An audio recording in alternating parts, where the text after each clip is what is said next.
Короче, если посреди ночи к тебе в дверь стучат, а за ней тишина, не отвечай. Никогда.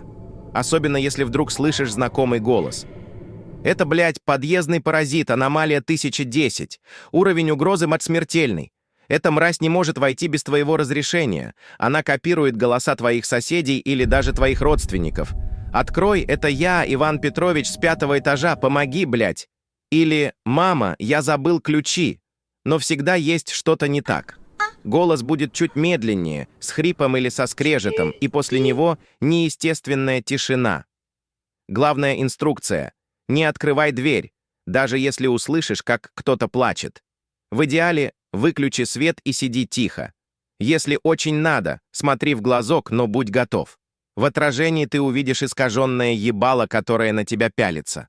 Оно не может навредить, пока ты не откроешь. Не открывай, просто жди до утра.